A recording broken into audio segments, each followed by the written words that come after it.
Yeah. Hi. Can you see me? Yes. We're back. Say hi, Carlos. Hi, Carlos. No, you're Carlos. Hi, Carlos. No, okay. We'll forget about that. So, get in on this meat right here. So, we put in some peppered pork jowl. And this is about 4 cups of water. And this is a pork jowl. Alright? It's somewhat similar to bacon. In between bacon and fatback. That's what it is. Sort of that. And then we have about 8 cups of water boiling with some salt. Okay, we've heavily salted the water because we're going to put our macaroni. And over here, we have the wok with some canola oil, and we're frying up the cabbage. Have you had fried cabbage before? Yes, I love it. I love it. I love it. Yeah, I fixed it. And we're doing just actually that. Look at it there. See? And you can see that it's browning. So we're not going to like totally like deep fry it, but we're just getting it brown. We're crisping it up a little bit. And in this process, it's going to soften up a little bit. And I have more cabbage we're going to add to it later. But we basically want to try to fry as much of this as possible. Alright? So while that's going on, let me show you. Let me show you about the macaroni and cheese here. So this is what, we have some other items here on the counter that we were using earlier. I'm going to slide these on to the side. We have some sharp cheddar cheese. Here's our macaroni. And we're going to add some Cracker Barrel extra sharp cheese. And sour cream. All right, all right. So this is what, and some mozzarella cheese, I'm sorry. And mozzarella. Okay. So this is basically along with some butter and eggs and a little bit of salt that we add to our to make our macaroni. Okay. And I like to use a little bit of garlic powder. So we're gonna keep watching this here. You can hear it popping, right? Yeah. That's the water coming out of the cabbage, because you know cabbage has water in it, and it naturally expels water when cooked.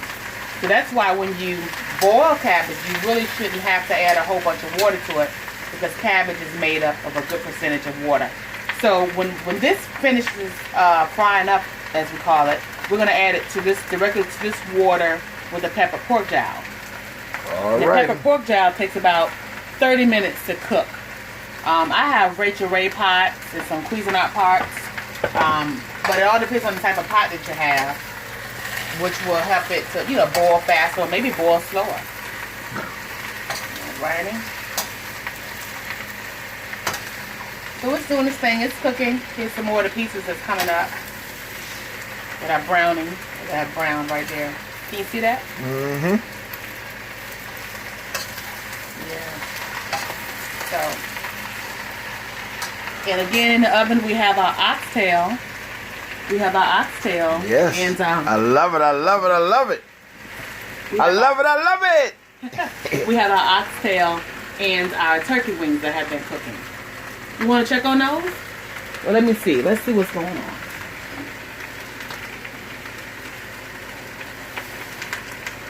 And here are the turkey wings. All right. All right. All right. Smell it. I'm going to set those right there. So now that those have browned really well, and we had them on the bottom level, and then we moved them to the top, and as you can see, the peppers are sitting up, some of the mushrooms. We're going to put the top of the foil back on it, create like a little light tint. Put them back in the oven. And they have like little holes poked in on the top too, because we want some of the heat to escape as much as possible. Alright? And we're not going to check on the oxtail for right now, because we know those take a little while to get done. But we're going to keep mixing up here. Stirring up this cabbage. Now, what makes fried cabbage? Well, let me bring the ingredients over to you. Vinegar. Vinegar. Right here. Vinegar. And sugar. And sugar. Okay? Plus, you can add whatever salted seasonings. You can add your Lowry's. I'm gonna add Lowry's to mine, and a little bit of chicken bouillon. Okay. All right, all right. Okay. So, and a little black pepper. And my grandmother used an old secret that a lot of Southern cooks use, and it's actually either fried chicken grease, where you fry some chicken and all those good seasonings have gotten down into the oil, or bacon grease.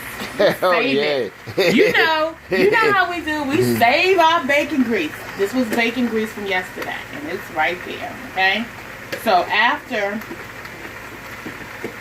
the cabbage is fried up, or we fried it all up, we're gonna add that cabbage directly into this water with the pepper pork jowl.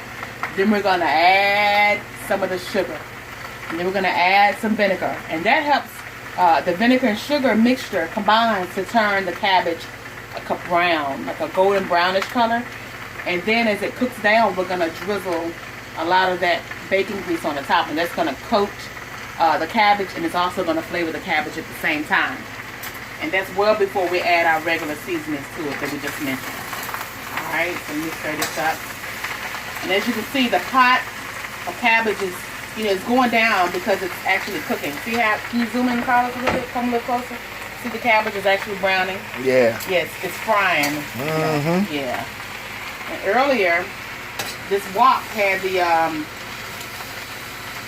little fire alarm going off, the smoke detector going off. But nothing was burning, but it was just because there's so much heat comes from this wok. And I don't like to get new pots. As you can see, this is a little older pot. I got this from, I think, a thrift store years ago. And I actually have another wok that I brought from Japan. Craig. Oh, this one was his, he gave it to me? Yep. Oh. I cook better than he does. Well, I have another one. I have my own one too. Yeah. So, yeah, and we cater. We have a commercial kitchen that we use, and we have a couple of churches that we cater for and we partner with, and we cater there. We just did an event, and we have another event that's coming up on November the 3rd. I think they call it the Jazz in the Park at a specific church, and we'll be sure to hopefully let y'all see what's going on behind the scenes with us there. Mm-hmm. And we're gonna let you see how we set up the event, how it's staffed, what goes into the food service, serving of the food, and what it actually takes to go on behind the scenes until we finally get the food out there on the serving line for the customers and future clients. Because every time that you have an event or that you cater an event, you're not just catering to the person that hired you, you're actually catering to prospective clients that are sitting out there in the audience that are going to eat your food. So you want the food to be good, And everything doesn't always go right, so you have to work on your timing a little bit. I'm going to turn this up just a little bit more.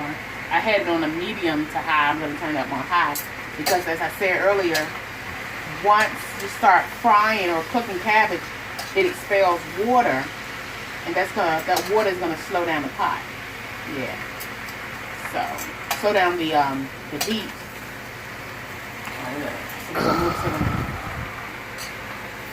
How you doing there, videographer? I'm going to the room. Oh, you want to go watch the football game? Yeah. So we'll give him a break, and we'll be back.